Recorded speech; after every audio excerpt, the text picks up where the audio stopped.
Nak bagi orang percaya kat kita ni bukan benda mudah. Kita tak boleh, awak percaya kat saya? Ni yang menonton, awak percaya kat saya? Tak ada cara lain. Tuan-tuan tak payahlah pergi jumpa orang ni, mandi bunga ke apa ke, tak payah. Percayakan cita-cita. Bring it back. Jadilah usahawan berilmu. Jom join Iskan maju selalu. Impian besar, usaha jitu. Islamkan bantu. Baik, bismillahirrahmanirrahim. Assalamualaikum warahmatullahi wabarakatuh. Salam sejahtera kepada semua usahawan-usahawan yang sedang menyaksikan Inscan Biz Live pada hari ini. Jadi apa khabar penonton-penonton kita pada hari ini? Harap tuan-puan yang sedang menyaksikan kita di mana sahaja berada dalam keadaan sihat. Okey, jadi hari ini kembali dalam satu lagi episod Inscan Biz Live, episod kita yang kelima. Okey, di mana kita membawakan satu lagi topik yang menarik, yang cukup dekat dengan jiwa usahawan. Jadi hari ini kita nak membincangkan berkenaan satu topik, iaitu keusahawanan mengikut perspektif Islam. Jadi dia topik yang agak luas sebenarnya bila kita relate kepada Islam dan juga keusahawanan ni kan. Dan hari ini kalau kita reflect semula, bila kita bercerita berkenaan dengan mencari rezeki ataupun kita nak mendapatkan sumber kewangan, salah satu jalannya adalah keusahawanan. Okay, kita buka perniagaan dan sebagainya. Cuma bila kita reflect semula, adakah perniagaan yang kita lakukan ini semata-mata untuk mencari untung sahaja, ataupun boleh kita jadikan sebagai salah satu perjuangan untuk kita membangunkan agama, bangsa dan negara. Jadi skop dia agak luas lah pada hari ini. Jadi untuk episod kali ini, insya-Allah saya semestinya tidak keseorangan. Kalau saya seorang seram juga kan. Jadi kita membawakan seorang tetamu yang hebat pada hari ini. Saya akan perkenalkan slowly lah sepanjang slot ni. Jadi saya introkan dulu. Tetamu kita pada hari ini adalah seorang yang sangat serba boleh, seorang ustaz yang menyentuh jiwa dengan ilmunya, seorang pelakon juga yang berbakat, dan juga seorang usahawan yang berjaya di dalam bidangnya. Jadi beliau bukan sahaja aktif di dalam dunia dakwah, tetapi berjaya untuk menyeimbangkan seni hiburan dan juga perniagaan. Jadi bersama saya hari ini, Assalamualaikum, Ustaz Encik Muhammad Haris bin Muhammad Ismail, atau lebih mesra dikenali sebagai PU Haris atau Ustaz Haris. Waalaikumsalam. Apa khabar Ustaz? Sihat? Alhamdulillah. Macam mana pagi ni? Semua okey? Perjalanan okey? Makan pun dah disediakan. Alhamdulillah. Inscan sediakan makanan yang sedap. Okey. Enak, dan kita bersedia untuk jawab soalan pagi ni. Alhamdulillah. Okey, hari ni kita sembang-sembang yang santai Ustaz. Topik kita mungkin agak berat, tapi kita cuba bawakan dalam penerangan yang sangat-sangat mudah lah. Boleh. Okey. Boleh. Ni pertama kali ke Ustaz bersama dengan Inscan atau sebelum? Pertama kali bekerjasama dengan Inscan, betul. Okey. Yeah. Sebelum pernah dengar lah berkenaan dengan Inscan dan sebagainya. Pernah, apa tak pernah pula. Alhamdulillah. Banyak membantu usahawan-usahawan. Okey. Saya pun ada baca web you, dan saya pun tengok ada terlibat dengan banyak government agencies untuk bantu dari sudut penyediaan bekerja usahawan lah. Ya, betul. Basically kami ni adalah bawah Kuskop kan? Ya, agensi di bawah Kementerian Pembangunan Usahawan yang menjalankan latihan dan juga bimbingan untuk usahawan lah. Dan fokus kami lebih kepada usahawan-usahawan mikro dan juga nano, usahawan-usahawan kecil lah.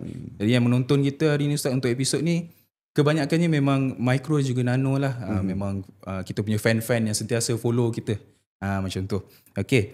Jadi saya nak start ni dengan satu peribahasa Ustaz.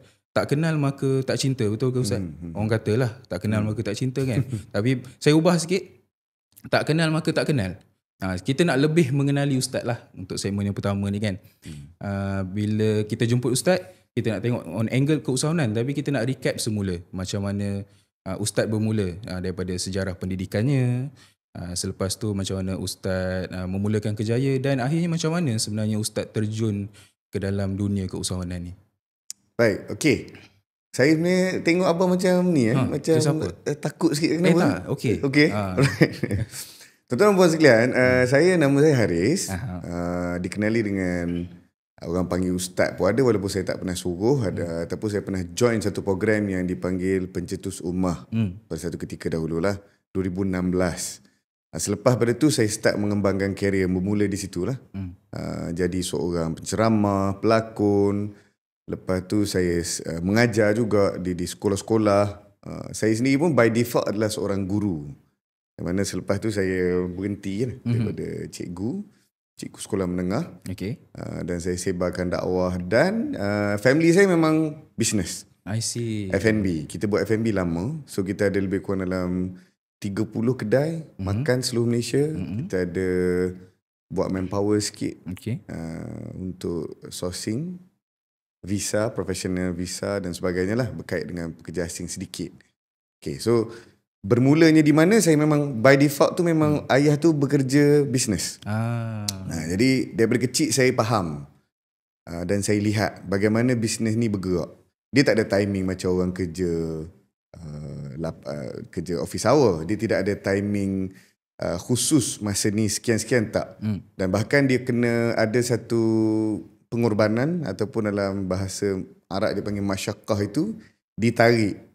Kadang-kadang pukul 2-3 pagi pun kalau ada benda kecemasan kena pergi. Betul. So kalau anda semua nak jadi peniaga kat luar sana, nak jadi sama ada yang kecil atau besar, tak boleh set dalam kepala kita nak tidur, nak rehat waktu sama macam orang kerja office hour. Tidak.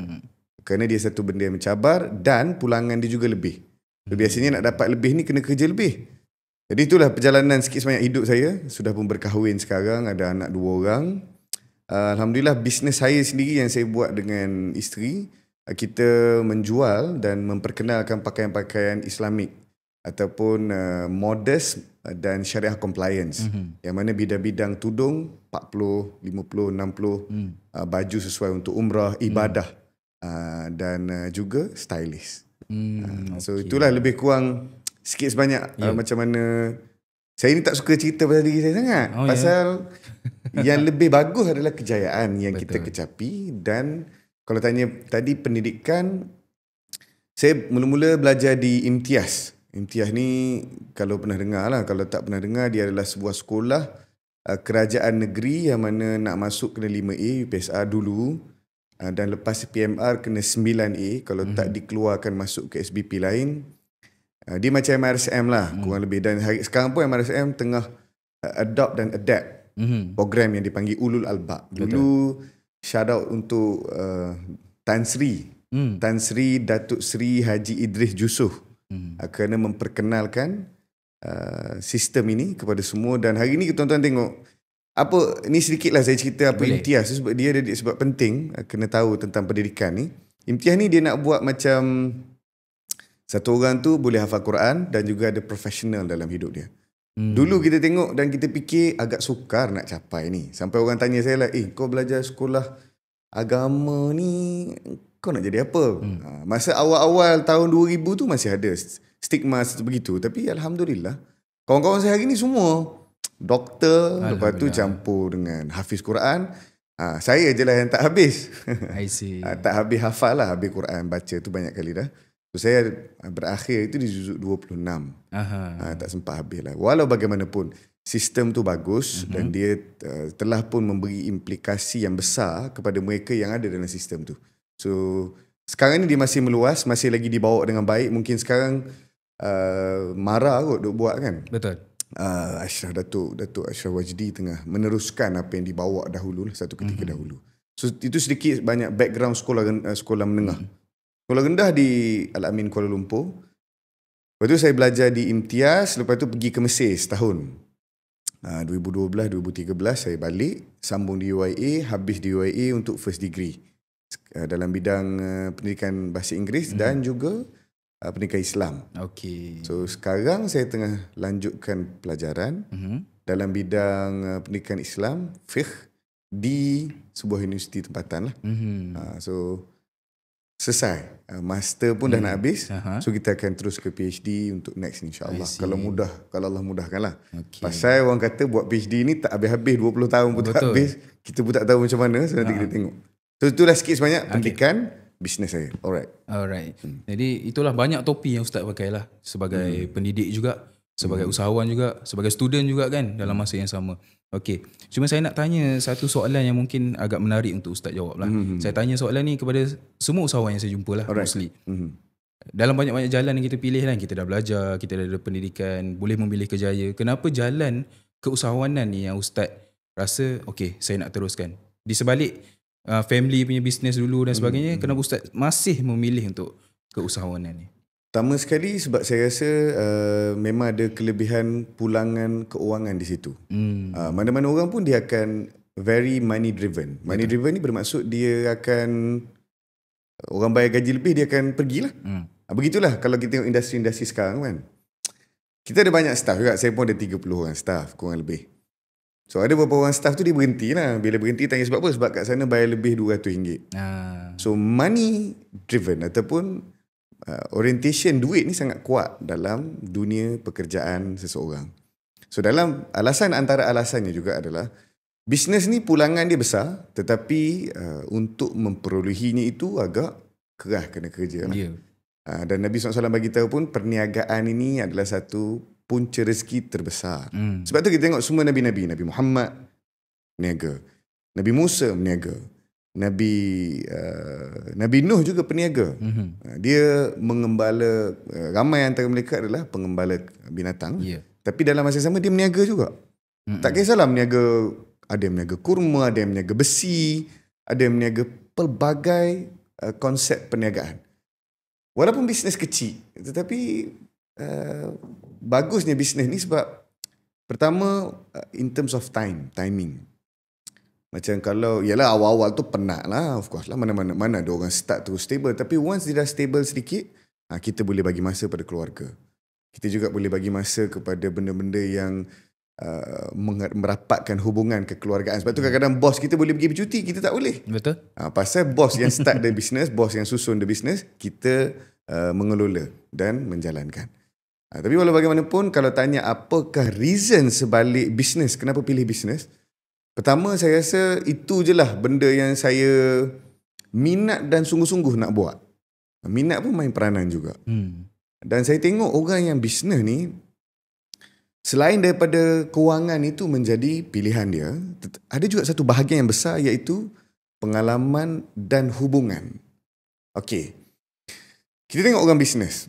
Majoriti orang bisnes di Malaysia ni, walaupun kecil ataupun besar, kita ambil lah yang sederhana, dia kenal orang-orang yang berkait dengan ministry itu ataupun orang yang dalam industri itu. Dan lalu dia menanam semangat membaca bagaimana orang ni boleh berjaya. Macam kita tengok di Malaysia kan, antara orang-orang yang power lah dalam bisnes ataupun Allah SWT bagi hebat dalam bisnes dia, Vincent Tan. Betul. So baca tentang Vincent Tan. Syed Mukhtar, saya punya keluarga pun ada kaitan dengan Syed Mukhtar secara jauh. So saya baca bagaimana permulaan dia orang. Bagaimana beras itu ataupun bernas semua ni boleh muncul dan bagaimana orang boleh fikir untuk ekspor beras ni pada awalnya dulu. Kan? Demikianlah benda-benda yang lain. Inspiring stories ni menyebabkan kita juga nak menjadi satu orang yang memberi inspirasi. Kita sendiri pun nak meniaga dengan sungguh-sungguh nak bagi dia paling kemuncak. Sebab kadang-kadang kata Tun Mahathir, orang Melayu mudah berpuas hati. Kadang-kadang bila nak besarkan bisnes dia kata tak apalah, cukup lah kan. Tapi bila tengok betul-betul apa yang Tun sebut tu benar. Kerana kalau bisnes itu di takat itu sahaja ataupun di tahap tu saja, kita punya keupayaan nak bantu orang ni tak tinggi. Betul. Contoh zakat nak. Orang bayar zakat ni 10% ataupun 25% daripada apa dia earn. Kita tengok ada beberapa orang artis bayar 1 juta zakat dia. Bermaksud dia earn berapa? Almost 10 million. Kan? Dia 10% lah dia bayar. Jadi ini semua memberi satu gambaran bisnes adalah satu benda yang dibuat tanpa limit. Tapi bukan semua orang boleh buat bisnes juga. Pada asalnya saya tak rasa saya boleh buat bisnes. Kerana melihat pada ayah saya balik lewat kerja, kadang-kadang HR pun dia terlibat kan, berbagai-bagai lagi lah. Sebab nak handle 40 kedai at one time is not easy. Kedai makan pula tu, kalau tuan pernah tengok orang jaga kedai makan ni, memang banyak kecurian berlaku, penipuan dari segi barang-barang stok dan sebagainya. So it's not easy. Betul. Saya kata dulu aku ni makan gaji kerja-kerjaan je lah. Tapi tengok-tengok bila kita dah sampai satu umur yang dia start bisnes dulu, lain. Kita jadi minat pula ke bisnes ni. Okey. So itulah sikit sebanyak. Lama kan cerita pasal bisnes je tak habis. Ustaz, seronok. Satu, saya seronok dapat jumpa Ustaz ini. Dapat dengar cerita-cerita. Alhamdulillah. Rezeki kita jumpa hari ni kan. Sebab reflect kepada saya juga. Family saya juga bisnes. Mengusahakan batik di Kelantan. Tapi bila dah sampai third generation ni, saya tidak meneruskanlah perniagaan keluarga. Tapi reflect kepada point kita tadi, keusahawanan ni tak semua orang boleh teruskan. Betul. Tak semua orang kuat untuk menjalani hala tuju itulah perjalanan itu, sebab terlalu banyak pengorbanan. Betul. Daripada segi Dia masa ada dan satu sebagainya. term tu dia kata, kan kita pernah dengar lagu Raihan, iman tak dapat diwarisi kan? Ya. Bisnes juga sama. Betul. Bisnes tak dapat diwarisi sekiranya generasi seterusnya itu adalah generasi yang agak lembut ataupun spoil. Kan biasa anak-anak orang kaya, ayah saya dulu, saya tengok ramai orang yang berjaya ni, dia bermula dengan kehidupan yang sangat susah. Adik-beradik ramai, tidur dalam rumah yang atap pun tak sempurna. Betul. Demikianlah Syed Mukhtar, Vincent Tan, siapa lagi? Even yang dalam yang baru meninggal, baru mati ni adalah orang yang buat Maxis dan Astro ni, Ananda Krishnan. Semua datang daripada background yang susah. Jarang yang ni anak orang kaya dia boleh, jarang. Even yang masih hidup, Tan Sri Razali terlibat dalam Air Selangor dulu, kan, pun juga orang yang susah. Tapi bila peringkat even Nazar Motor, itu pun antara contoh-contoh peniaga-peniaga Malaysia yang cecah berbilion keuntungan. Itu yang saya sebut tadi tu, capai bilion. Bilion ni 1,000 juta dalam kewangan mereka. Kita kalau fikir, aku gaji berapa? Dia kan 3,000 kalau 10 tahun belum capai lagi. So business is something comes together dengan attitude. Orang ni jenis macam mana? Macam saya takkan balik kalau saya tak dapat benda tu. Saya akan bercakap, saya akan pujuk, cuba. Kalau tak dapat, besok saya datang lagi. Lusa saya datang lagi. Saya takkan pulang kalau saya tak terima kejayaan tu. Mungkin orang tak nampak side ni lah, sebab saya tak menunjuk kerja-kerja saya buat. Tapi Nunha antara bisnes yang saya jaga, retail daripada 1 sampai 7 pada hari ni di good spot dalam KLIA 1, dalam MyTown, dan semua tu adalah kepada persistent yang kuat. Betul. Saya kata saya kata bagi saya terang sekali lagi, bagi saya explain sekali lagi, sampai dia cakap okey. So itu antara sifat yang perlu ada. Ya, betul. Tak boleh jenis, tak boleh, tak apalah, tak boleh saya balik. No. Kena sampai dapat. Kalau dalam agama ni disebut innallaha yuhibbu amalin ayyutqina. Allah SWT suka seseorang itu buat kerja sungguh-sungguh. Kita dah tengok beberapa influencer yang buat kerja sungguh-sungguh. Macam sekarang ni tengah nama, daripada dulu lagi saya mengagumi sifat bisnes lah. Dia punya personality saya tak ada komen lah, tapi kerja Datuk Ali Syukri, kan, dia push anak dia jual member tu dah macam tak tahu apa kan, tapi dia dengar, dia tengok, dan anak ni anak yang baik. Betul. Dia faham apa benda yang ayah dia buat dan ke mana hasil dia. Dia tunjuk, daripada ni beli kereta, daripada ni beli rumah. Jadi dia tahu walaupun dia hati tak fully hearted dekat situ, tapi rajin dan buat live tu kan. Orang biasa dah ada beberapa keuangan yang stable ni taklah buat live hari-hari. Tapi itulah yang ditunjukkan oleh Ali Syukri lah, contohnya. Kan? Jadi setiap orang yang ada ingin start bisnes kena ada perangai tu.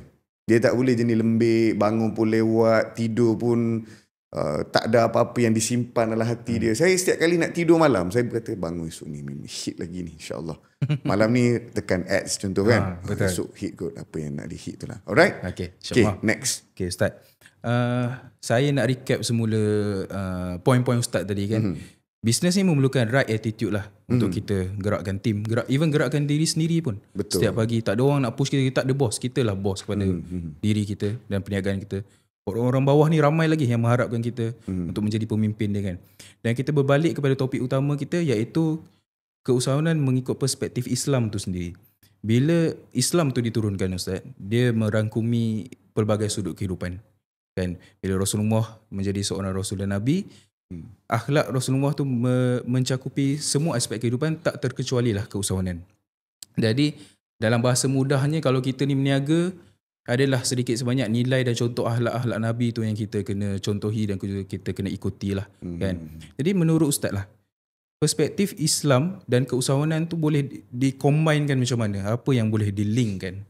Okey, bisnes perkara pertama adalah seperti mana Tuan sebut tadi, agama ni syumun. Dan apa yang dibawa oleh Nabi SAW, innama bu'ithtu liutammima makarimal akhlak. Nabi SAW dia bawa, sebelum dia buat bisnes, dia bawa kesempurnaan akhlak. Betul. Itu dalil dia lah. Kalau kita nak tengok daripada dari segi, apakah pendalilan yang menunjukkan bahawasanya Nabi ni dipercayai dan bisnes dia berjaya. Orang nak percaya bisnes kita, orang kena percaya kat kita dulu. Macam contoh orang nak makan satu makanan. Kalau dipikir, dekat belakang kitchen dia ni, chef dia ni pengotor ni. Hari tu aku pernah nampak dia korek hidung lah. Dia share hingus ke dalam kuali ke apa kan. Jadi orang tu tak akan makan. Bila kita tanya kenapa tak nak makan, kita tak percaya dengan kebersihan dia. Jadi Nabi SAW bawa satu agenda ataupun satu ideologi mempercayai kepada akhlak Nabi itu sendiri. Sebab tu digelar Nabi ni selain daripada akhlak yang baik, makarimal akhlak. Dia bukan saja bawa akhlak, dia bawa akhlak yang sempurna. Orang nama Karim kan. Karim kita biasa dengar Al-Quranul Karim. Karim ni bermaksud sesuatu yang tinggi kedudukan dia. Sebab tu kalau kita tengok orang main bola nama Karim Benzema. Ya, betul. Karim ni diletakkan dalam nama itu untuk apa? Menunjukkan supaya nama ini diberi keutamaan dalam kehidupan dia, kebaikan dalam kehidupan dia. Jadi Karim ni diberi kepada akhlak Nabi SAW. Nabi bawa akhlak macam tu. Dan bila orang tanya apakah akhlak Nabi SAW, sahabat menyebut ataupun disebut adalah khuluqul Quran. Akhlak dia adalah Al-Quran. Jadi bila kata akhlak Al-Quran ni memang susah lah nak cari kekurangan. Dan orang yang macam ni, kalau tuan-tuan percaya kepada satu orang, dia jual apa pun kita beli. Betul. Macam saya tengok ada beberapa sekeliling saya yang orang mempercayai dia. Dia jual tudung, orang beli. Dia jual susu, orang beli. Dia jual, kata semua bisnes you masuk walaupun you bukan background tu, kerana orang percaya. Key dia adalah kepercayaan satu orang. Macam kita percaya pasangan kita kan. Kata I trust you. Dia pergi mana-mana pun kita kata macam tu. Dia tak jawab call ke, dia tak apa pun, kita tetap percaya pada dia. Jadi trust issue ni penting dalam bisnes. Macam Apple lah hari ni kan. Kenapa kalau semua barang, kenapa Apple menjadi satu syarikat terulung dunia yang cecah trilion worth, company tech terkaya dunia. Kerana kalau dia kata, macam dia keluar iPhone kan, ni adalah iPhone terbaik, paling laju, paling apa, orang semua akan percaya. Betul. Dan bukan saja percaya, malah terbukti dari sudut CPU, GPU, scientific punya explanation. Orang dah ukur barang Apple ni memang contoh lah. Jadi oleh sebab yang demikian, untuk memulakan bisnes yang ada aspirasi keagamaan, kena bagi orang percaya kat kita. Nak bagi orang percaya kat kita ni bukan benda mudah. Kita tak boleh, awak percaya kat saya? Ni yang menonton, awak percaya kat saya? Mengantuk dah kita punya ni. Itulah. Awak kena percaya kat saya. Tak boleh. Tak boleh. Yang boleh bagi orang percaya pada kita siapa? Allah Subhanahu Wa Taala. Bermakna dalam erti kata yang lain, satu orang yang memulakan bisnes, dia memang kena banyak doa. Banyak hubungan dia dengan Allah SWT, kukuh. Apa-apa dia nak buat, dia nak start bisnes ini, dia kata, Ya Allah, bantulah aku buat bisnes, Ya Allah. Ya Allah, aku meniaga ni, kau mudahkanlah, Ya Allah. Dan semayang kena pada waktu dia. Ini nak buat bisnes, duk cerita, strategi, duk buat apa kan, last sekali, apa pun tak jadi. Kenapa? Sebab you tak gain kepercayaan Allah pada diri kita. Betul. Nak bagi orang sayang kat kita, tak ada cara lain. Tuan-tuan tak payahlah pergi jumpa orang ni, mandi bunga ke apa ke, tak payah. Duduk di sejadah, tadah tangan pada Allah dan minta. Inilah kejayaan yang telah dirangkuli ataupun didapati oleh nabi-nabi kita. Didapati oleh orang-orang. Kalau jumpa, saya pernah cakap dengan Syed Mukhtar lah, saya pernah tanya lah, macam mana buat bisnes kan.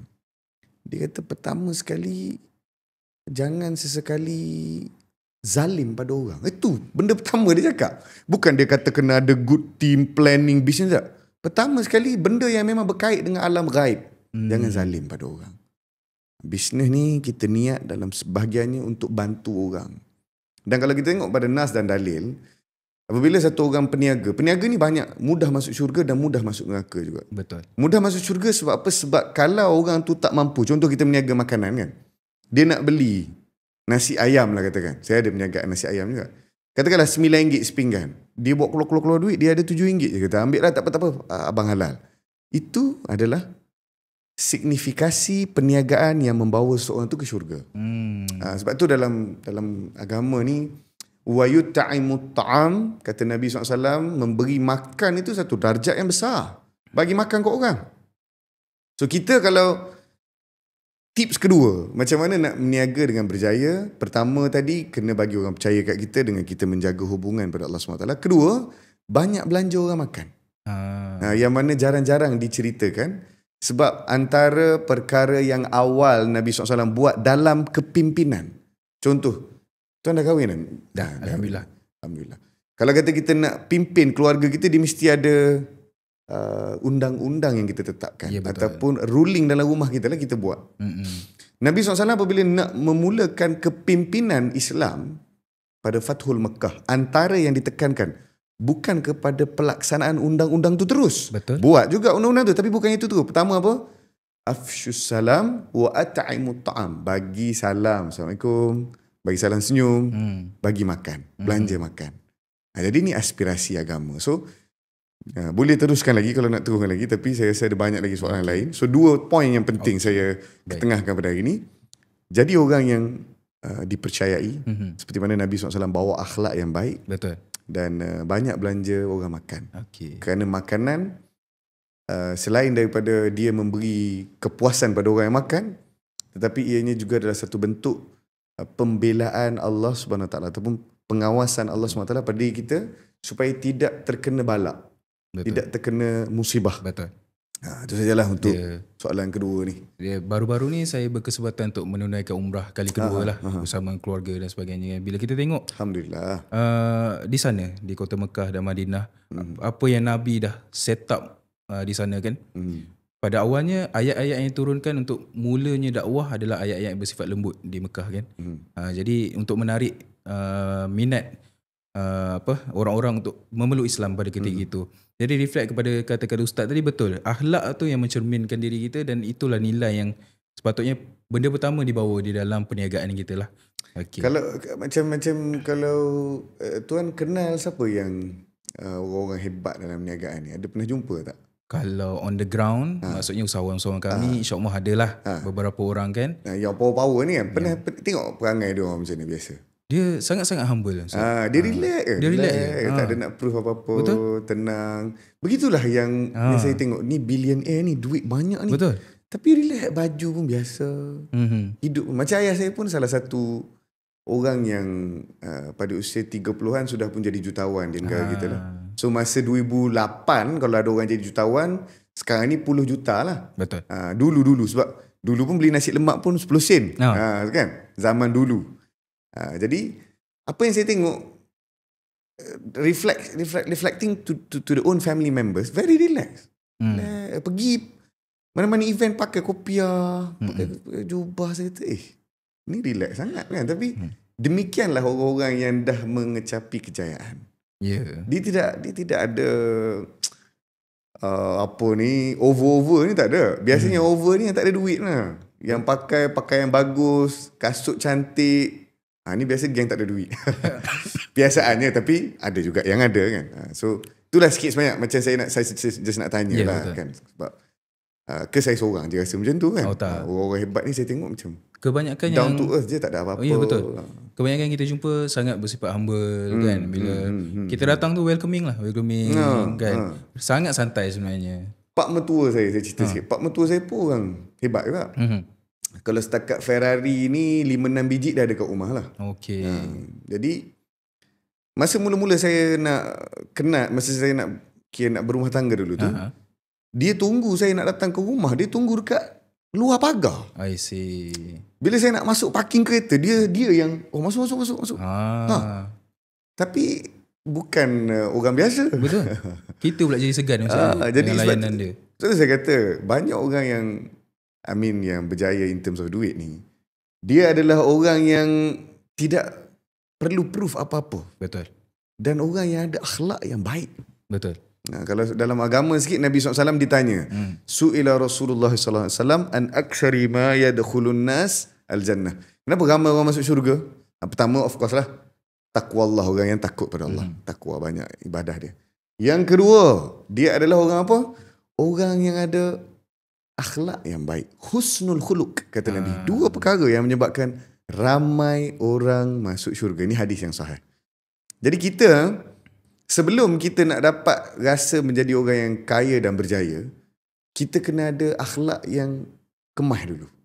Relax, bercakap, bersederhana, bersungguh-sungguh kerja, menghormati orang tua. Sebab tu orang tanya, kau pitching macam mana? Sebab saya kalau pitching, insya-Allah Allah akan bagi dapat. Pertama, kita kena ada kerendahan diri masuk kat mana-mana tempat. Kita tak boleh nak tunjuk, I am the boss, saya faham ni lebih pada awak. Tak. Walaupun kita tahu perkara itu, kita tanya, Tuan boleh bagi tahu saya tak macam mana ni? Ataupun apa tambahan idea Tuan kepada proposal saya? Itu kita punya cara fikir. Betul. Kerana kena ingat, kita pergi jumpa orang, bukan kita nak orang tahu kita pandai, tapi kita nak tahu, kita nak bagi tahu pada orang tu, pandangan awak juga penting dalam memberi kejayaan pada apa yang saya bawa. Okay. Itu sikit sebanyak benda yang saya tengok dari kecil lah. Sebab saya start bisnes ni umur 14. Saya jual burger tepi jalan. Walaupun saya bukan orang susah, tapi ayah saya kata, pergi mula, cuba buat sendiri apa yang kau boleh buat. Sebab tu juga, antara kerana sebab apa saya berlakon pun sebab tu juga. I see. Walaupun mungkin orang tak pernah nampak saya berlakon, tapi ABPBH saya dah menang. Anugerah Bintang Popular Berita Harian saya menang, Alhamdulillah. Anugerah Meletup Era pun menang sekali. So selepas menang tu, saya tu tak berlakon dah. Patut bawa trofi tu saat ini. Boleh tunjuk lah. Berat sangat trofi tu. Tapi setakat boleh Google lah, tengok ada. Jangan risau, kita tak bawa benda-benda tipu ni. Alright, so okay. Saya suka point Ustaz tu. Meletakkan akhlak kepada tempat yang sebetulnya, dan meletakkan punca rezeki tu kepada pemberi rezeki, kan? Benar. Okay. Seterusnya Ustaz, kita nak selami juga antara ni common lah, topik yang common untuk dibincangkan, masalah-masalah keusahawanan lah. Okay. So saya percaya Ustaz pun dah berniaga lama, kan? Kita masalah tu, even kita bangun tidur pun, benda pertama kita hadap kadang-kadang masalah dulu. Kan? Dan masalah dalam perniagaan ni dah menjadi, orang kata, kebiasaan, kan? Cuma kita nak reflect balik kepada tajuk kita ni, masalah yang terjadi dalam perniagaan ni macam mana kita nak tangani, dan tips-tips yang kita boleh lakukan menurut perspektif yang mengikut agama kita lah. Okey, masalah apa tu? Kita kalau ada pengkhususan sikit. Contohnya, kalau kita tengok usahawan-usahawan mikro sekarang, kan, masalah daripada segi pengurusan perniagaan dia sendiri, masalah daripada segi tenaga pekerjanya.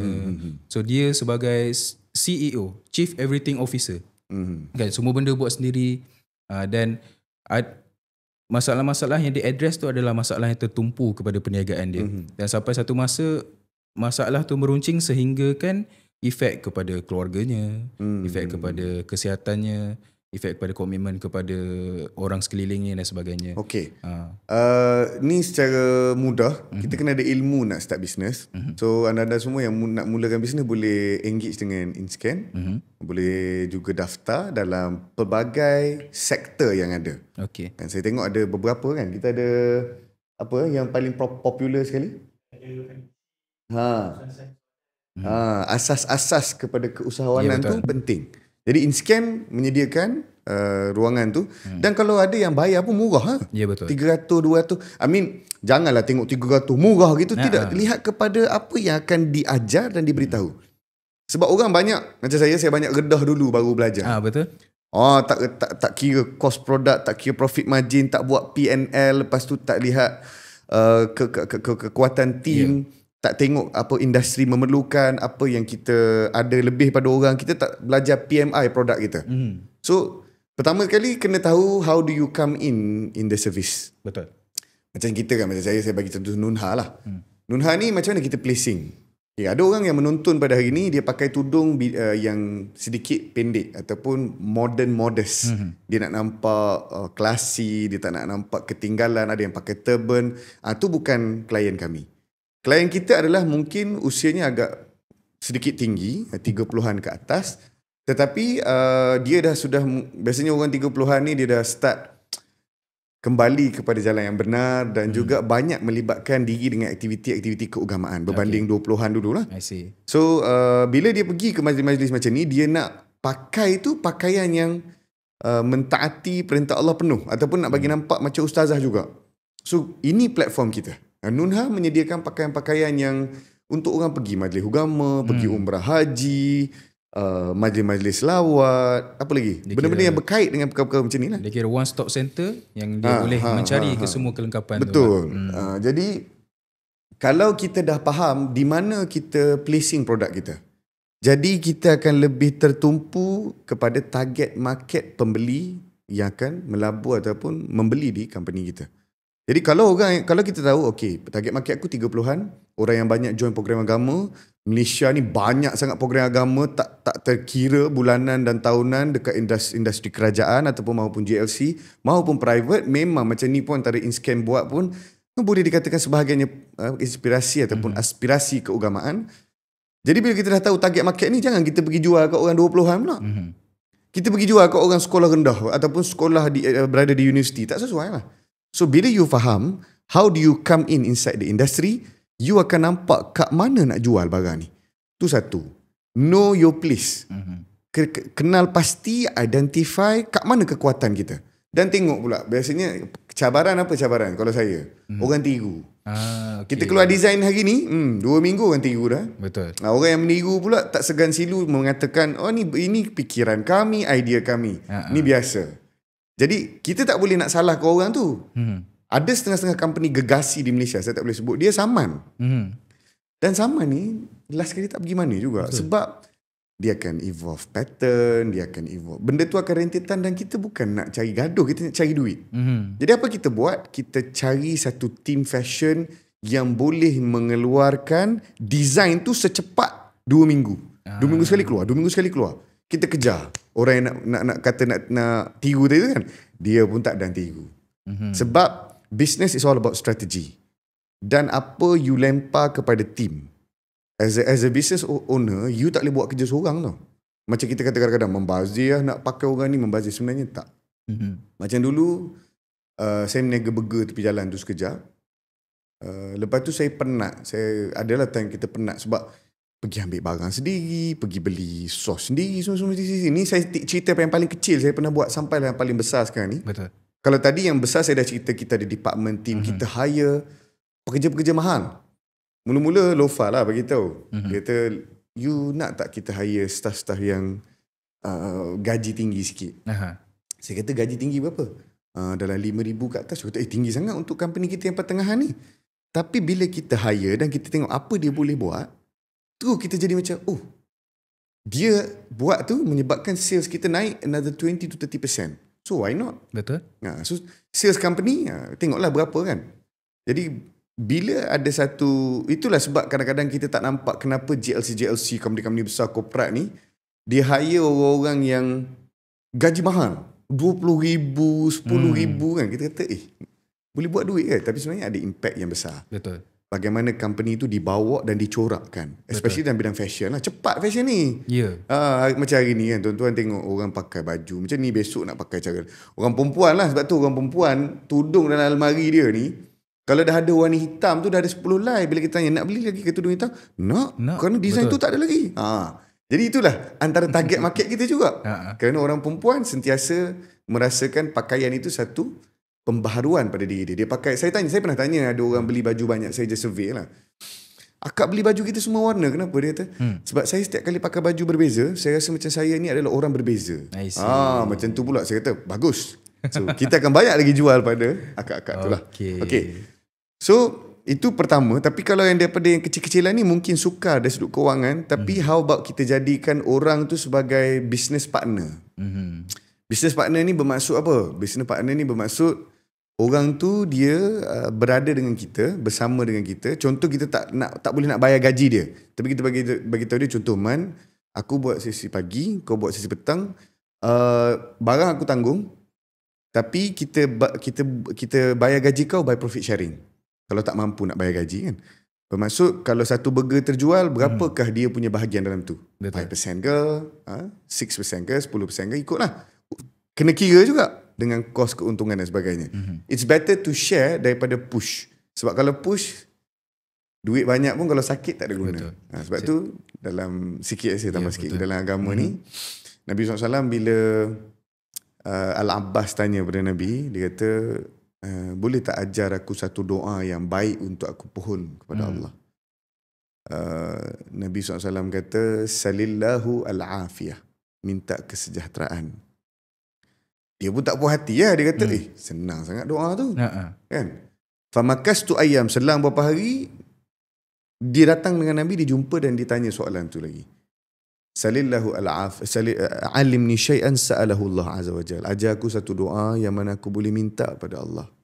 Ni pak saudara Nabi tanya kat Nabi. Nabi kata, salillahu al-afiyah fid dunya wal akhirah. Dia kata minta kesejahteraan tubuh badan, kesejahteraan hati, kesejahteraan akal, dunia dan akhirat. Fa inna ahadan lam yu'ta ba'da al-yaqin khairan min al-afiyah. Kerana tidak ada perkara yang lebih berharga dalam hidup satu orang selepas daripada keimanan dia adalah kesejahteraan dia, sihat. Akal dia okey. Betul. Tak ada mental torture. Kan sekarang banyak budak-budak kan, apa ni, Gen Z ni apa dia panggil, sakit-sakit sikit terus mental illness. Ya, betul. Anxiety attack kan. Jadi ini adalah benda-benda yang kita kena banyak doa, banyak minta dan syukur. Kadang-kadang orang tak bersyukur. Saya juga ada seorang staff tak bersyukur. Adalah kadang-kadang kan, bukanlah semua. Bila kita tak dapat fikir, ini kedudukan yang Allah bagi, duit ada dekat sini sikit, aku pun boleh ibadah, aku ikut dia pun dapat banyak kebaikan, tak dapat nak nampak, maka dia tidak serius dalam kehidupan dia. Jadi kepahaman pekerja yang kita nak ambil itu pun penting. Sebab tu staff bersama dengan kita untuk membantu kita bergerak ke depan, bukan melambatkan kerja kita. Jadi kalau anda adalah staff-staff yang selalu kena marah dengan bos, ada dua keadaan dia. Sama ada anda memang orang yang tak memberi sepenuh komitmen, ataupun bos anda yang sedikit tidak sioman ataupun tidak straight fikiran dia. Walau bagaimanapun, keadaannya itu kita minta Tuhan beri kesejahteraan. Betul. Tempat kerja, kawan-kawan yang kita kenal, keadaan hidup kita, duit-duit yang kita perolehi. Kalau duit banyak pun tapi tak berkat, bahaya. Betul. Kan? Orang duit, saya pernah tengok banyak dah. Saya kadang-kadang klise lah perkataan ni. Orang yang menonton ni pun kata, dah dengar banyak kali. Tapi memang betul. Apabila duit banyak tetapi tidak ada keberkatan duit, dia duit pun, tengok baru ni kan, duit banyak, duit pun pergi bakar. Perasan tak? Ada 1 juta tu kan keluar news. Pergi bakar duit 1 juta. Kita tu 1 juta tu susah nak carilah. Tapi dia bakar duit kenapa? Ketakutan. Ya, betul. Kerana dia fikir ini semua kita tak nak. Betul. Sebab tu kita buat bisnes antaranya sebab pertama sekali kita niat bantu orang. Dan kesusahan-kesusahan yang kita alami dan lalui itu jangan kita lalui seorang-seorang. Bukukan. Sebab tu ada tuan guru Sifu kan, walaupun dia tak pernah buat bisnes, saya pun tak tahu macam mana dia boleh bagi nasihat bisnes, tetapi sebenarnya pergi tanya dengan orang-orang yang memang buat bisnes. Tanya, apa cabaran? Dia akan cerita macam ni. Kita dengar. Sebab tu Jack Ma kata tu bagus. Kalau ada tengok video Jack Ma, 20 hingga 30 adalah usia kita duduk dengan satu leader yang bagus. Betul. Belajar dan dengar, cari sebanyak mungkin kekuatan ilmu. 30 ke 40 adalah start memilih apa yang betul-betul kita nak buat dan teruskan dalam bidang itu. Betul. Macam saya ramai tok guru. Tapi tok guru saya tak pernah berbayar. Yang memang dalam industri. Orang yang meniaga, yang betul-betul susah saya pergi dan duduk dan tanya. Macam mana buat bisnes? Ayah-ayah kita pun dulu kita tak rasa ayah kita ni hebat sangat. Tapi bila kita tengok daripada jauh, dia 30 dah ada 1 juta dulu. Aku 30. Waktu tu kita pun ada, alhamdulillah Allah bagi juga kat saya, sebelum 30 saya reach juga million. Cuma tak sehebat satu ketika dahulu. Betul. 2000, orang tahun 2000 ada 1 juta dalam bank, tak sama nilai dia dengan orang 2025 ada 1 juta dalam bank. Hari ni pergi ke pasar raya, RM50 dulu mungkin satu troli boleh, satu troli penuh ataupun ni. Sekarang 4-5-6 barang dah RM50 selesai. Betul. Khalas. Jadi kejayaan Selain daripada kita mempelajari teknik, kita tahu apa masalah, kita kenal pasti keadaan dan sebagainya, satu lagi adalah untuk kita duduk dengan orang-orang yang sudah kecapi kejayaan. Betul. Walaupun kita tak ada successful sangat pun, hari ni kita duduk je dengar je. Ya. Itu permulaan yang baik. Betul. Allahuakbar. Saya suka kepada point Ustaz tu. Apa pun masalah yang kita hadapi dalam perniagaan kita, yang pertama letakkan ilmu tu di tempat yang pertama, supaya kita boleh merancang secara keseluruhan ni mana hala tuju kita. InsyaAllah. Okey. Kita nak rehat sekejap, Rehat seketika, Ustaz. Kita rehat sekejap. Kita ada video, Ustaz. Video promote sikit lah untuk kita punya program. Jadi tuan-puan semua yang sedang menonton dengan BizLive kita, saksikan video-video tayangan untuk kita punya program-program yang akan berlangsung pada bulan-bulan hadapan ni.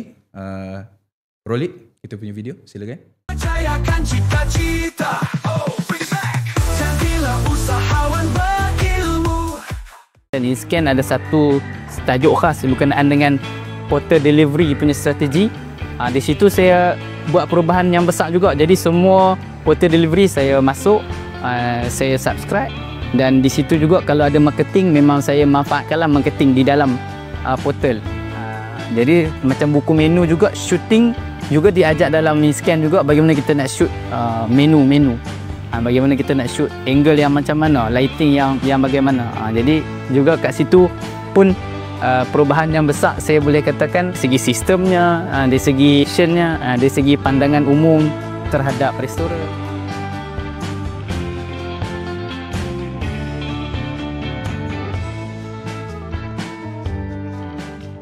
Percayakan cita-cita, bring it back. Jadilah usahawan berilmu. Alhamdulillah, untuk segmen yang seterusnya ni, sewaktu episod ni keluar nanti, dia adalah bertepatan dengan bulan kesihatan mental.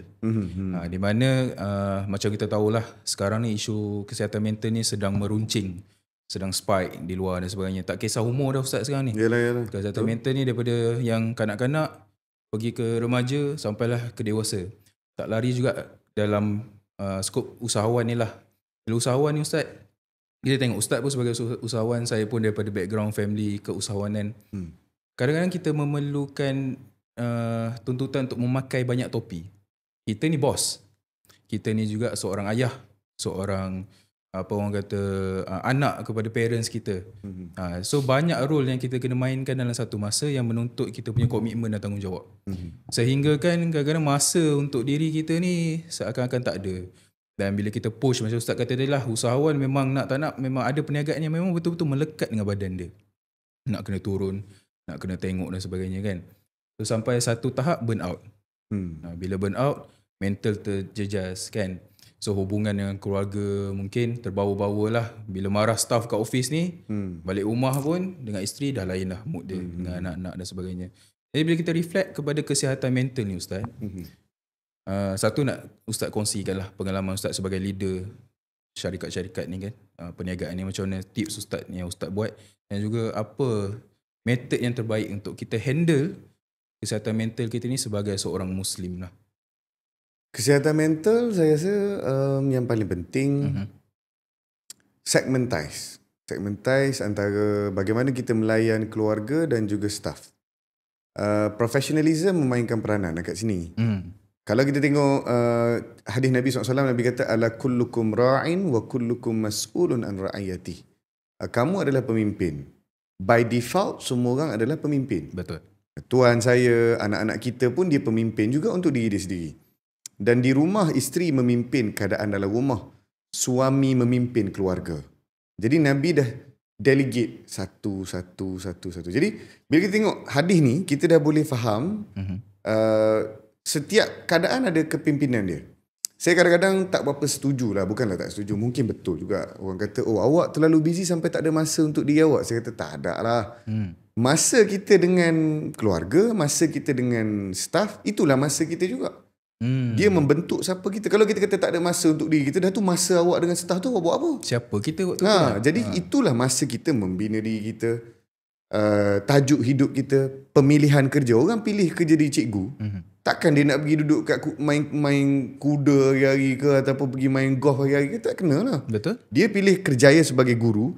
Hidup dia, bahagian dia adalah mendidik pelajar-pelajar di sekolah. Tu memang macam tu lah. Kita pilih meniaga, memang perniagaan, pengurusan adalah sebahagian daripada kehidupan kita. So that is your time. Ada orang kata, oh masa untuk diri saya tak ada. Ini semua adalah mainan syaitan belaka. Tak ada lah masa, tak ada apa. Masa kita lah tu. Itulah, jangan fikir, ni bukan masa kita. Bila kita fikir macam tu, mulalah kita macam rasa bisnes ni tak best. Itulah bermulanya detik pekerja-pekerja semua jadi malas. Banyak masa ke office. Masa untuk diri sendiri pun tak ada. Sebenarnya masa ke office tu masa awak lah. Dan kalau awak seorang yang excel dalam perniagaan, excel dalam bisnes ataupun dalam kerja, awak perlu diberi promotion. Awak perlu diangkat kedudukan pangkat awak. Itulah membezakan pekerja A, pekerja B. A adalah orang yang konsisten, bekerja, taati waktu, betul-betul buat. Dia kena naikkan gaji dia. B adalah orang yang tak ada masa lah untuk family, malas lah pergi office. Jadi dia jadikan office tu satu penjara untuk dia. I see. Jadi tak jadi kerja tu. Betul. Ini persepsi kita. So bila orang tanya waktu untuk diri sendiri, pada saya, waktu saya bekerja itu waktu saya membina jati diri saya. Saya lebih faham bagaimana bisnes ni berfungsi. Saya bukan saja memberi arahan, saya menerima beberapa ilmu daripada staff-staff yang masuk, yang ada pengalaman yang banyak. Kita ada staff daripada pihak Kadin, kita ada staff daripada brand-brand international yang bekerja dengan beberapa company-company besar, fashion, boss yang masuk dalam company kita. So kita pun nak tahu juga macam mana company tu buat. Kan? That's when you delegate ilmu makin besar, makin faham, baru best bisnes. Betul. Kalau hari-hari duduk buat benda sama je, bila orang kata, jomlah kita pergi kelas kat InScan ni, bolehlah belajar. Dah tahu dah lah. Dia mesti nak ajar pasal, mesti ada. Kalau tak adalah ilmu tu orang nak ajar. Betul. Kadang-kadang jangan bodoh sombong sebagai satu orang owner bisnes. Jangan rasa kau saja betul. Lapangkanlah dada untuk dengar ilmu-ilmu baru. Dan kena ingat, sekarang ni kalau tuan-tuan dan perempuan tengok, dunia teknologi sedang evolve. Apa yang sedang berlaku sekarang ni? Mac ataupun Apple satu ketika dahulu yang tidak disentuh kedudukan dia, company lain sedang mengejar. Apa? Contoh, ChatGPT. Betul. Sekarang ChatGPT ni power tau. Sepatutnya orang-orang yang mengeluarkan ChatGPT ni adalah orang-orang yang daripada Apple, tapi tak, dia daripada industri lain yang ada Microsoft terlibat dalam dia. Apa yang kita dapat daripada penceritaan ini, walaupun you on the top? Saya banyak dengar bisnes-bisnes tech ni macam dulu kan. At one time, kalau yang hidup yang dah tua ni mesti dia tahu pasal BlackBerry. Kan kita pun dah tua ni sebab kita sempat zaman BlackBerry. Betul, sempat. BlackBerry hancur dengan apa? Kewujudan iPhone, tiba-tiba skrin boleh sentuh. Lepas tu Nokia. Daripada dulu Nokia was the best money making phone in the world. So, ingat lagi Nokia kan? Nokia start dia akan pegang tangan. Salam kan? Nokia mendominasi dunia telefon dulu. Bawa Engage. Dulu pelik Engage tu macam ni. Ni semua tak tahu, muda-muda ni. Ada casing main tu. macam tu. Telefon macam ni tu. Pegang macam ni. Macam telefon sekarang. Telefon hilang telefon. Hilang telefon. So dia tekan macam ni. Dia pegang tu. Pelik. Tapi dia mendominasi. Kenapa dia gagal? Ni tuan-tuan kena tengok ni. Kegagalan mereka kerana tidak merasakan teknologi akan boleh potong dia dan rasa besar. Dia rasa macam, aku boleh. Kita macam masa dulu orang bawa nak jadikan skrin ni sebagai satu modus operandi telefon. Dia kata, no need lah. One of the bosses kata, tak perlu. Kita adalah syarikat terbaik dalam dunia tau, penjualan telefon. Selepas tu, hancur dengan wujudnya Apple. Apple juga sekarang menaik-naik. Dah berapa puluh tahun Apple ni tengah on the top lah. Sekarang telah dicabar dari segi bukan dari segi alat, tapi software. Lebih lancar. Macam sekarang ChatGPT kita tanya kan. Dulu Siri nak buat kan. Siri itu salah satu pengelolaan pembantuan kan. Hi Siri, how's the weather today? Contoh. Lepas tu dia bagi tahu. ChatGPT bergerak 80-100 kali ganda lebih tepat. Dengan ada rujukan. Betul. Dengan ada jawapan. Bahkan dia boleh cakap macam tonasi kita. Ustaz, istighfar lah. Dia suruh kita pula istighfar. Itu teknologi. Kegagalan berlaku apabila kita rasa kita besar diri. Kita rasa kita yang paling stable, tak nak dengar buah orang, tak buka minda kita untuk tengok apa keadaan berlaku di sekeliling. This is very important. Sebab tu saya dulu saya pernah rasa macam tak ada orang boleh lawan kita, tapi tak boleh. Tak payahlah ambil staff-staff yang mahal ni, tapi bila kita cuba ambil, meningkatnya company kita itu daripada satu sudut yang tak pernah kita sangka dia boleh naik. Jadi point dia adalah, the biggest point apa yang saya nak cakap di sini. Kalau dalam bahasa pepatah Arab menyebut, man arafa nafsahu faqad arafa rabbah. Kenal diri maka kenallah Allah Subhanahu Wa Taala. Jadi dalam bisnes juga kena kenal ini barang macam mana kalau tidak ada terbuka fikiran. Dia bukan macam jual nasi lemak tepi jalan. Betul. Jual nasi lemak tepi jalan, kalau kawasan tu dah tahu, orang akan beli kat situ lah. Tapi kalau nak grow, you kena masuk dalam internet. Ya. Masukkan, bagi orang review, bagi orang ni review. Macam kita pun hari ni kan buat antara salah satu, saya pun terkejut dengar tadi, InScan ada buat bagaimana bisnes keluarga boleh diwarisi. Ya, betul. Saya rasa macam tak pernah didengar lagi lah institusi-institusi kerajaan yang bawa satu-satu ilmu begini. Jadi alhamdulillah for that. Teruskan dan sentiasa kembangkan. Dengar buah orang, especially gen baru ni. Walaupun Gen Z ni cepat akan mental dia punya terganggu, tapi bagus juga idea dia. Sebab tu kita tengok sekarang kafe-kafe baru. Dah macam kat US. Hipster, lampu. Betul. Tengok dim light, dia buat macam ada lampu. Macam kita ni lah set kita ni kan. Ni Gen Z ke setup ni? Gen Z rasanya ni. Gen Z setup Jadi dengar, lihat dan hargai. So dengan cara itu kita akan lebih grow lebih cepat, kesedaran lebih tinggi, dan jangan rasa you mendominasi lah. Itu sajalah saya rasa untuk point berkembang. Saya nak kembangkan sikit point Ustaz tu. Relate kepada kesihatan mental dan juga tugasan kita tadi. Kebanyakan penonton kita ni Ustaz adalah peniaga yang mempunyai bisnes keluarga. Dia usahakan dengan suami dia, dengan anak dia dan sebagainya kan.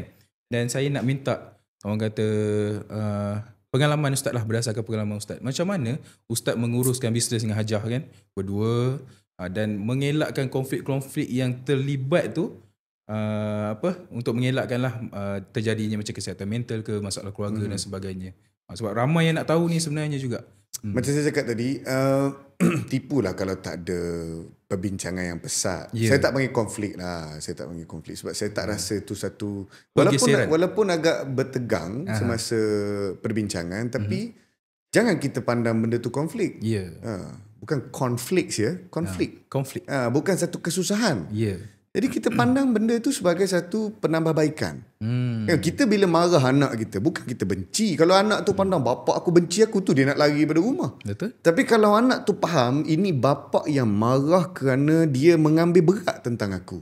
Dia tak nak aku ni jadi kelas manusia yang kedua. Dia nak aku ni jadi orang yang terbaik.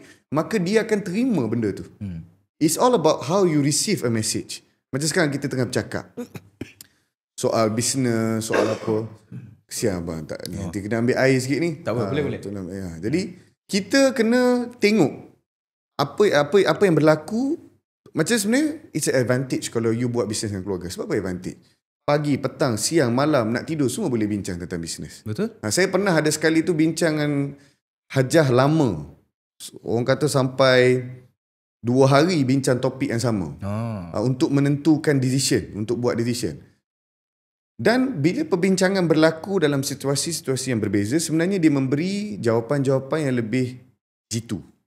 Kan ada time tu kita tanya dia tengah ni, jadi dia fikir macam tu. Saya pun tengah fikir ke dalam keadaan yang berbeza. Jadi last kali kita akan dapat jawapan yang bagus. Sebab kita dah go through benda tu dalam apa keadaan yang kita tak sangka nak go through. Tengah masak pun, you rasa macam mana kita decide nak ambil dia ni? Lepas tu tengah makan, rasa macam company kita boleh grow dengan lebih sikit kalau dia buat macam ni. So saya tak pernah anggap, dan tuan-tuan yang mana berniaga dengan keluarga, dia kena anggap kasih sayang itu sebagai keutamaan.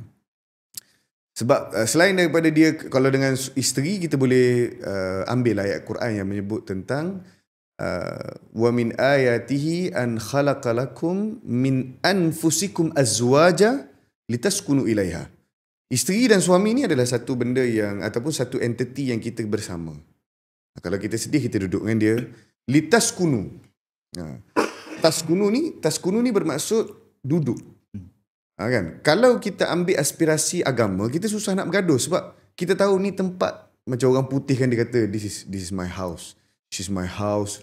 She's the place. She's my safe place, safe space. Itu benda-benda yang orang putih ungkapkan. Betul. Yang mana Al-Quran ajar dengan lebih jelas lagi. Ini adalah Al-Quran kata isteri suami ni tempat apa? tempat tinggal awak. Macam kita duduk dalam bilik ni kan, tempat tinggal mesti dah nyaman. Ada aircon dia, ada kemudahan dia, ada makanan dia, ada orang yang assist, ada tempat rehat, ada kerusinya kan. Itu dipanggil tempat tinggal.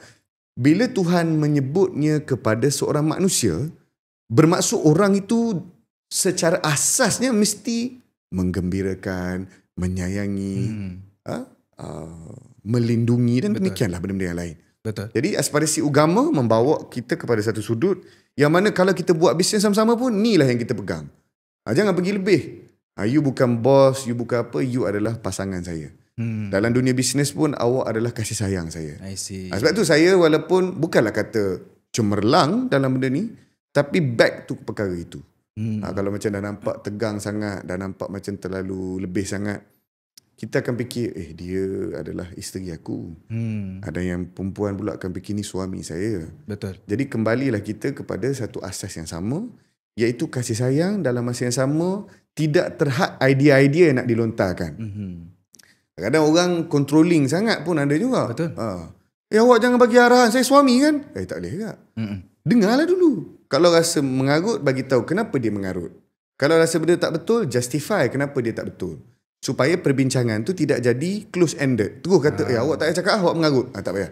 Kita cerita, contoh idea dia begini-begini. Ataupun idea kita dia rasa tak betul. Ceritakan secara ilmiah. Betul. Yang mana benda ni dia akan, macam saya kata tadi, kalau kita dah pasangan ataupun dengan mak ayah pun boleh nampak. Macam mak ayah kita kena banyak diam sikit.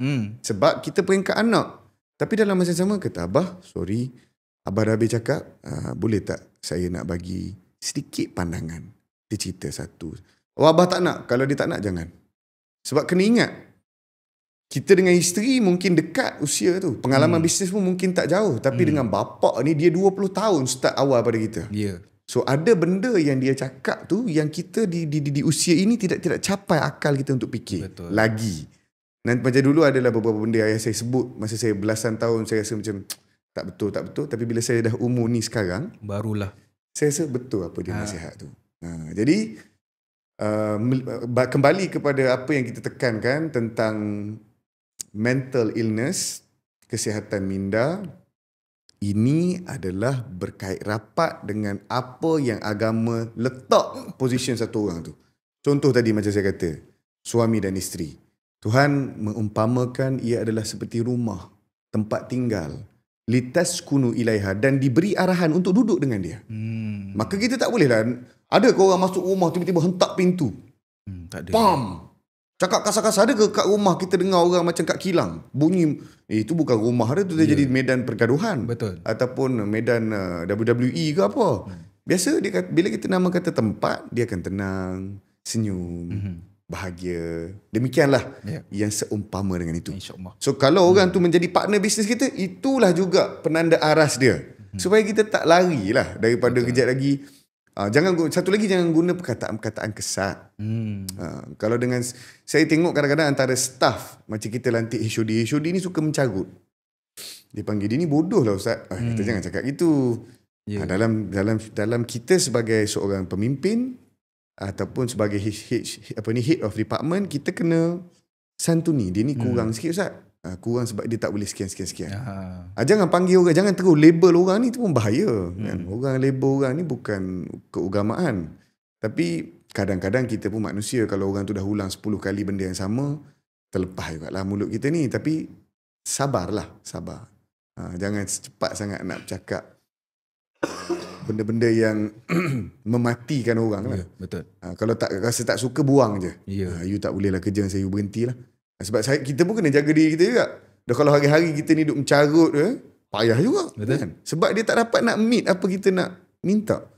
Mungkin kerana keupayaan akal dan orang tu tak mampu lah, tu saja. Point Ustaz tu tidak perlu memisahkan antara dua tanggungjawab tu. Betul. Tetapi identify tanggungjawab tu perlu disempurnakan dengan cara mana yang terbaik. Yes. Jadi kalau ada sikit boleh tambah satu akhir. Mata kita ni kena pakai mata agama apabila kita berniaga dengan keluarga. Betul. Saya suka point tu. Jadi macam contoh macam ayah. Ayah ni kita tengok dari satu sudut. Pertama, Quran menyebut tentang kedudukan ayah, kedudukan ibu kan. Kerana selepas Al-Quran menyebut selepas daripada ketakwaan satu orang itu, dia menyuruh perkara kedua. Lepas pada Allah, apa yang kedua? Mak ayah. Mak ayah. Dalil dia tu saya tak mari. Oh, tak mari. Selalu mari, tak mari. Jadi walau bagaimanapun, itu menunjukkan tingginya kedudukan ibu dan ayah. Dalam hadis yang lain menyebut ridha Allah fi ridha'il walidain wa sukhtullah fi sukhtihima. Kasih sayang Tuhan bergantung dengan kasih sayang mak ayah kita. Kalau kita nak tahu mak ayah kita, Allah sayang tak kat kita hari ni, kita tanya mak ayah kita. Mak ayah kita sayang tak kita pada hari ni? Kalau mak ayah kita sayang pada kita, kemungkinan besar Allah SWT sayang pada kita. Tapi kalau mak ayah kita asyik tak suka pada kita, asyik rasa jelik, jijik dan tapi dengan syarat mak ayah tu kena taat perintah Allah lah. Yelah. Kalau mak jenis minum arak, mak jenis buat benda-benda dosa, tak boleh ukur. Ni kita ukur kepada mak yang taat perintah Allah. So kalau mak tu nampak marah kat kita, itu petandanya Allah juga marah pada kita. Ini kata Nabi SAW. So, bisnes pun macam tu. Kalau nampak ayah dah marah, diam. Tak usah lawan lah. Senyap. Nanti bila dia dah okey sikit, kata bah nak tambah sikit cadangan boleh tak? So kita go macam tu. Betul. Jangan kita tuang air sejuk kepada besi yang panas, bengkok lah nanti. Itu pun first time saya dengar, tapi bagus.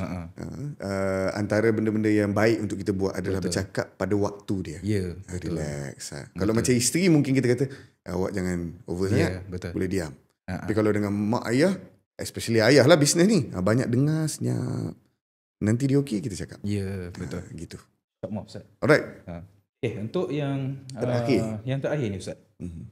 Kita nak tengok kepada sustainability lah perniagaan kita. Kalau kita tengok sahabat-sahabat dulu kan, sewaktu zaman baginda, banyak tokoh-tokoh usahawan yang mempunyai empire perniagaan yang besar. Dan empire itu mungkin berterusan sehinggalah ke hari ini. Kalau kita tengok contohnya Abdul Rahman bin Auf kan, dan kita ada juga ibunda kita Sayyidatina Khadijah kan, dan juga khalifah kita yang keempat juga Osman bin Affan kan. Itu pun antara contoh tokoh-tokoh Islam. Khalifah ke berapa? Keempat Ali. Keempat Ali. Tiga Osman. Okey. Tersalah. Okey, tak. Ustaz takut nanti kan kita betul. Tak apa. Tersalah Ustaz. Kalau ada apa-apa betulkan saya Ustaz. Khalifah ketiga kita Osman kan. Terlalu banyak contribution dia kepada pembentukan empire Islam tu sendiri melalui jalan keusahawanan tu. Kan? Contribution daripada segi kewangan semestinya. Rasulullah minta apa pun mesti sampai, dapatlah kan, nak beli tu, nak beli ni untuk peperangan dan sebagainya. Pengorbanan tu sangat-sangat tinggi in terms of kewangan tu, sumbangan dia. Jadi macam mana kita reflect kepada di masa sekarang lah, nak menjadikan perniagaan tu ibadah dan perniagaan tu adalah perjuangan kita yang lebih besar untuk membangunkan agama, bangsa dan negara kita secara keseluruhan Ustaz. Alright. Pertama sekali, permintaan, saya tambah sikit daripada cerita yang tadi tu. Permintaan Nabi bukan semuanya yang dapat dituruti dari sudut keuangan. Okey. Bahkan ada keadaan yang apabila isteri-isteri Nabi ni nak minta nafkah lebih. Nampak masa tu Nabi macam duit dah banyak sikit kan. Isteri-isteri ni nak duit lebih lah. Biasa orang perempuan dia tengok suami dia duit banyak. Abang, mana tambahan duit saya? Macam tu lah umpamanya. Tapi isteri-isteri Nabi dengan cara yang lebih sopan lah. Bukan macam contoh saya bagi tadi. Tapi isteri-isteri di luar sana pasti akan bertanya-tanya. Bila gaji suami dah naik, tak ada ke lebih untuk saya? Itu normal. Betul. Jadi isteri Nabi juga tanya benda yang sama pada Nabi. Dan minta nafkah yang lebih. Walaupun dah cukup. Tapi nak lebih lagi duit kan. Memang kalau ada lebih lagi orang suka. Nabi SAW boykot isteri-isteri baginda. Dalam Al-Quran menyebut tentang hal ini. Sehinggalah Nabi kembali balik dan Nabi sebut hampir ke semua majoriti isteri-isteri Nabi. Nabi kata, in kuntunna turidnal hayatad dunya wa zinataha fata'alaina umatti'kunna wa usarrihkunna sarahan jamila. Nabi kata, Allah firman dalam Al-Quran, in kuntunna, sekiranya kamu semua ni turidnal hayatad dunya, nak keduniaan ni. Sebab nampak duk minta nafkah lebih, walaupun dah cukup tapi nak lebih, nak juga duit ni, aku bagi. Tapi apa? Tapi aku akan ceraikan kamu dengan cerai yang cantik. Maksudnya aku bagi duit ni banyak, lepas tu kau pergilah cari orang lain. Sampai Nabi cakap begitu. So semua jadi insaf. Sebab kadang-kadang permintaan keduniaan bukan sesuatu yang menguntungkan sangat. Apabila ada duit lebih banyak sangat pun tak berapa bagus untuk kehidupan kekeluargaan. Tetapi kalau tak cukup tak baguslah. Kalau tak cukup ni bahaya. Tapi kalau lebih pun tak baik. Dia kena sekadar dia. Supaya kita mensyukuri dan kita bersedia kalau apa-apa jadi. Sakit ke? Betul. Anak nak sekolah, anak kena apa-apa ke, rumah nak bayar lebih ke apa. Demikianlah benda-benda yang juga menjadi sebahagian nafkah kita dan keluarga. Sebab tu bukanlah salah untuk satu orang isteri meminta keduniaan pada suami dia, tetapi jangan overdo. Abang ni orang lain semua isteri-isteri dia orang dah pakai beg Chanel. Abang beri kat saya beg bungkus je dekat Pasar Khatijah Kelantan. Contoh. Jadi kita sebagai satu orang yang memahami agama kena beritahu ini satu benda yang tak perlu. Yang abang perlu bagi apa? Yang lebih yang secukupnya, kan? Tapi sebenarnya dalam kehidupan rumah tangga, isteri dan suami adalah banyak membantu. Betul. Dan mengikut kepada hak yang telah diizinkan Allah Subhanahu Wa Taala. Contoh tudung kita bagi lebih, kan? Kadang-kadang kita jalan dengan isteri kita, isteri tanya, boleh tak abang beli tudung baru satu, kan? Kalau kita jawab dalam agama, tiba-tiba kita jawab mengikut syariat hanya 2 helai setahun, itu tidak hikmah lah. Betul. Tapi kita kata, you nak yang mana? Belilah satu lagi, selai lagi. Itu adalah kebaikan. Betul. Isteri juga sama, kan? Walaupun ada baru-baru ni viral lah, kata isteri tak payah masak ini semua. Itu pun sebenarnya tak berapa tepat. Kerana ada sudut-sudut beberapa pandangan seperti Ibnu Abi Shaybah menyebut, melayan suami, melayan isteri melayan suami dengan kadar dia itu ada. Maksudnya kalau suami dia dah sediakan semua, katakanlah suami dia kata, okay, you kerja sekarang gaji berapa? Dia kata gaji 3,000. Alright, saya bayar 5,000, awak duduk rumah semua siap, saya siap bagi driver lagi kalau awak nak pergi ke mana-mana dan nak beli apa-apa. Jadi kalau isteri macam ini, adalah sedikit bebanan pada dia untuk masak tanda terima kasih dia pada suami dia. Betul. Takkan suami dia balik, dia dah sediakan semua, dia kata kat suami dia, abang, ni kan bukan kewajipan. Sudah disebut secara ijma' ulama. Tak boleh lah. Jangan macam tu. Jam kita, Ustaz. Bukan jam kita, dia tak faham tu. Sebab tu kata, bagi orang-orang baru yang mengenali agama ni pun jangan mudah-mudah sangat untuk bercakap soal agama kalau kita tidak ada a very strong background. Bagus kita bercerita tentang kebaikan-kebaikan keagamaan, tapi bagus juga kalau kita belajar dengan lebih sedikit. Sebab bukan semua fatwa ataupun bukan semua keputusan fatwa diikuti oleh setiap negara. Tak. Kita dulu kecil-kecil, kan? Abang asal mana? Saya Ampang. Ampang. Oh, Ampang lah. Tapi mak di Kelantan lah. Kelantan. Macam saya membesar di Terengganu. Di satu kawasan yang mana isteri memang tak bekerja. I see. Memang suami yang keluar bekerja, pergi ke pasar, jual ikan. Demikianlah saya tengok atuk saya dulu satu ketika. Bayang kalau kita ambil fatwa ni, kita letak di kampung-kampung. Kan? Bayangkan atuk-atuk kita balik rumah dulu, nenek-nenek semua cakap, sudah, abang tak pergi dengar kuliah di masjid ke? Sudahlah. Fatwa menyebut tidak perlu saya masak pada abang. Suami dia cari duit, suami disediakan semua. Sebab tu kata, dia lebih daripada ihsan. Dia adalah ilmu. Betul. Dia bukan soal hak ke tidak hak, dia adalah ilmu dalam hal ini. Jadi berbeza dengan kita sekarang. Kalau sekarang betul lah, sebab isteri pun kerja. Ya. Suami kerja. Jadi dua-dua menampung kekeluargaan. Jangan paksa isteri pula. Ya, betul. Dulu kat kampung tu situasinya berbeza. Sebab tu hukum ahkam ni dia terlibat juga dengan uruf. Uruf ni adalah keadaan. Macam kita lah. Kita makan pun uruf berbeza ni. Ada orang makan 2 pinggan. Betul. Ada orang yang kurus memang makan sekali je sehari. Jadi penerimaan badan pun berbeza. Apatah lagi dalam bab rumah tangga. Dia berbeza lah. Walaupun sedikit lari daripada apa yang kita bincangkan. Tapi dia adalah penambahan ilmu supaya nak buat bisnes ke, nak appreciate keluarga dengan kadar-kadar kepahaman agama.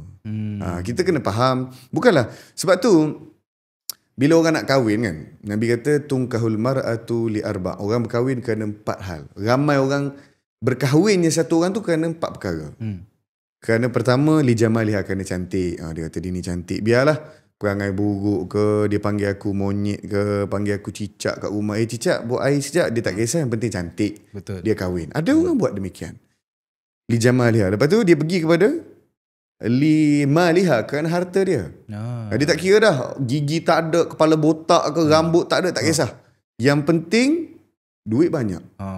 Boleh beli beg yang aku nak, boleh beli kereta yang aku nak, rumah besar aku okey. Okey. Yang ketiga, li hasabiha, keturunan dia. Kadang-kadang ada orang Said kahwin dengan Said, itu tak apalah. Keturunan ni tak ada perbincangan sangat. Dan yang terakhir, li diniha, kerana harta, kerana agama dia. Jadi kalau satu orang dia pilih agama untuk menjadi asas perkahwinan dia, Nabi kata fasfar bizati din taribat siadak. Siapa yang pilih agama dia akan untung. Untung kenapa? Sebab kadang-kadang orang tak kaya tapi dia tahu isteri tu tanggungjawab, dia tak abaikan isteri dia. Walaupun dengan serba kemiskinan, hati dia diisi dengan serba kekayaan. Begitu juga kalau dengan orang yang tak handsome tapi ada agama, dia menjalankan tanggungjawab dia kepada isteri dan keluarga dan pada hidup dia sendiri. So sebab tu agama ni dia jadi untung sebab dia bukan perkara yang nampak terus. I see. Dia adalah benda yang di dalam. Betul. Kan? Macam saya, kalau kita nak kata dia ni baik, kita tak boleh cakap dia baik melainkan kita kenal dia ni bagaimana orangnya. Dia bercakap pun tak mengarut, dia tidak mengumpat orang, dia bersederhana. Ni orang yang baik lah. Jaga solat dia, demikianlah. Ciri-ciri orang baik kan. So, bila satu orang pilih agama, marilah ni saya nak bagi tahu pasal bisnes ni. Sebab tadi ada sebut beberapa nama kan. Abdul Rahman bin Auf, Sayyidatina Khadijah. Lepas tu sebenarnya yang ramai orang tak bagi tahu juga adalah Anas bin Malik. Sebenarnya bisnes ni tuan-tuan dan puan sekalian, antara faktor besar selain daripada strategi adalah dengan keizinan Allah SWT. Orang baik, walaupun anak dia tak pandai bisnes, tapi Tuhan akan takdir bisnes dia boleh bergerak. Orang yang buruk, jenis bisnes jual dadah ke, jenis bisnes jual arak ke, walaupun boleh diwarisi, takkan tenang geng ni. Ada orang bergaduh, kena associate dengan penjenayah, kriminal sebagai kawan-kawan, demikianlah. Last kali bisnes tu porak-peranda, walaupun duit banyak. So moral dia adalah seperti Anas bin Malik, bagaimana sehingga hari ni selepas 1000 tahun bisnes dia masih sustain. Kepada keluarga dia saya tak tahu, tapi manfaat atau tidak kepada masyarakat Islam, manfaat. Sebab kurma dia besar, lazat dan paling banyak vitamin dan nutrien. Sehingga hari ni. 1000 tahun. Dia kerana apa? Kerana Nabi doa kat dia. Nabi doa, dan doa tu boleh kita amalkan sama-sama. Nabi kata Allahumma aksir, saya tukar kepada isim saya. Allahumma aksir mali wa waladi wa wasi'li fid dari wa barik li fi ma a'taitani wa ahsin amali waghfirli ya Allah. Nabi kata, ya Allah banyakkan anak-anak dan harta dia. Nabi doa untuk Anas bin Malik. Wa barik li fi ma a'taitani, berkati apa yang telah diberikan pada dia. Maksudnya tadi anak tadi berkat, harta tadi berkat. Wa barik li fi ma a'taitani wa ahsin amali waghfirli, perbaiki amalan dia dan ihsankan dia. Ampunkan dia. Dengan barakah doa ini, sampai hari ni, bisnes tu tak ada siapa-siapa yang boleh jatuhkan. Tak ada apa strategi sangat. Yalah, mana ada orang? Adakah strategi yang kata kita pernah tak dengar satu modul, kita nak buat bisnes bertahan 1000 tahun? Jarang dengar lah. 5 tahun tak nampak. 5 tahun, 10, kata kalau 100 tahun pun ajaib lah. Betul. Kan? Jadi modul bisnes yang paling berjaya yang telah dibawa oleh sahabat-sahabat adalah antaranya adalah pada Anas bin Malik. Sehingga hari ini maintain, kerana di akhir sekali di sebalik strategi, di sebalik idea-idea yang bernas adalah keizinan Tuhan atas kejayaan yang kita cuba kecapi. So semua kita seru, kita kembali selain daripada kita belajar. Jangan tak pergi kelas pula. Macam Iskan punya kelas ni, kalau boleh pergi belajar, dengar. Tapi selepas tu haraplah Tuhan bagilah bisnes ni berterusan supaya keturunan aku tak susah. Betul. Keturunan aku tidak menjadi keturunan yang meminta-minta. Dan antara yang lainnya adalah Nabi SAW, selain dia bagi tahu tentang ataupun selain dia menunjukkan contoh strategi bisnes, doa-doa yang baik, dia juga iringkan dengan perkataan doa yang tepat. Itu pun penting. nak berjaya bisnes ni, kita tengoklah. Kita tanya diri kita sendiri kan. Dulu dulu masa kita boleh nak kahwin dengan isteri kita, ataupun isteri kita boleh berkenan dengan kita ni sebab apa antaranya? Tuan sebab apa? Oh, saya Kalau ingat balik. Sebab saya pandai ngurat ni, Ustaz. Pandai mengurat kan? Kalau Pandai ayat tu. Pandai. Itu antara common jawapan. Pandai bercakap. Jadi dengan Allah Subhanahu Wa Taala, percakapan kita perlu lebih dijaga untuk mensustainkan hidup yang kita nak hadapi beberapa tahun lagi ke depan ni. Betul. Nak bisnes, kelas pergi, okey, bagus. Semua yang teknikal buat, tapi doa tak buat. Ya, betul. Doa pun, ya Allah bagi rezeki cepat sikit lah, amin. Tak boleh gitu. Main order macam tu. Tak jadi barang itu. Dia kena sungguh-sungguh kan. Betul. Kena ada perkataan. Sebab tu Nabi bila ada sahabat-sahabat yang pandai doa, Nabi kata pandai kau berdoa. Semoga berakah hidup kau. Nabi sebut. Contoh doa apa tu? Doa iftitah yang kita baca. Inna salati wa nusuki. Itu bukan Nabi baca. Oh, ya ke? Bukan Nabi baca. Tapi selepas habis solat, Allah, malaikat menyebut bacaan yang dibaca oleh sahabat tu disukai Allah. Oh, okey. Jadi Nabi pusing, Nabi kata, bagus bacaan ni. Jadilah sunnah pada kita baca bacaan itu kan. Macam kita tengok ayat-ayat yang best-best. Inna solati, sesungguhnya solat aku. Wa nusuki, amalan aku. Wa mahyaya wa mati, hidup aku, mati aku untukmu ya Allah. Dia mula semayang tu dengan kataan yang betul. kita kata sedap lah. Kan? Bagus lah dengar ni. Jadi, oleh sebab yang demikian, perkataan kita dengan Allah SWT ni kena sentiasa meningkat cantik dan puitis tu. I see. Belajar. InsyaAllah, bisnes macam mana cabaran pun Allah akan susun menjadi kukuh. Dan bukan sekadar perlu pada strategi, Tuhan akan mengaturkan dia menjadi satu bisnes yang tahan. InsyaAllah. InsyaAllah. Alright. Okay, lenguh dah kaki ni. Lenguh dah. Okay, kita nak rehat untuk kali terakhir, Ustaz. Sebelum kita habis. Ada lagi? Ada lagi satu je. Sambung je lah terus. Satu je. Boleh? Nak outro sikit. Iklan sikit. Okay. Untuk kita punya usahawan-usahawan di luar sana, sekiranya nak tahu berkenaan dengan program-program InScan yang akan datang, please kita raikan, like setiap social media kita. Kita ada Instagram, kita ada Facebook dan sebagainya, TikTok dan sebagainya. So tolong follow setiap daripada social media kita untuk tengoklah perkara-perkara ataupun program-program yang akan datang. Kita ada video special untuk penonton-penonton kita. So kita layan video untuk kisah-kisah keusahawanan ataupun kejayaan usahawan di InScan. Silakan. Percayakan cita-cita, bring it back. Jadilah usahawan berilmu. Daripada situ saya melihat tidak ada yang mustahil untuk mencapai kejayaan dalam bisnes. Melainkan kita ada tim pemikir yang betul, kita ada hala tuju dan strategi yang baik. Jadi daripada situ saya melihat sepatutnya dengan kita yang Allah bagi kesempurnaan dan dengan kesihatan yang kita ada ni, dan kita sepatutnya boleh melangkah lebih jauh lah dalam bisnes.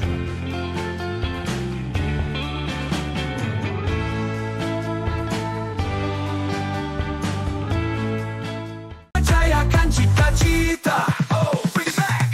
Jadilah usahawan berilmu. Alhamdulillah, selesai untuk perkongsian kita pada hari ini. Semoga apa yang kita kongsikan untuk episod kali ini dapat membawa manfaat lah. Sedikit perkongsian ni boleh kita amalkan dalam perniagaan kita.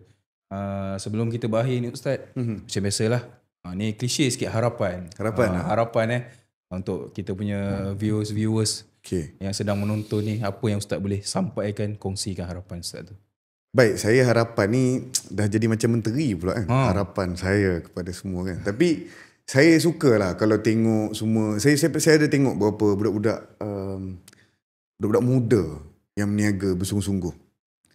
Mengingatkan, bukanlah mengingatkan saya, tapi saya tahu betapa geramnya dan tingginya harapan dia nak berjaya dalam hati dia tu. Tu jangan padamkan. Walaupun bagaimana susah pun mungkin liku-liku tu. Dulu saya berniaga nasi ayam tu. Susah. Pagi-pagi nak bawa ayam. Kereta saya ni dah jadi macam busuk lah. Kawan-kawan masuk, hari kereta dah jadi macam tu sampah bau. Sebab kita bawa ayam mentah hari-hari.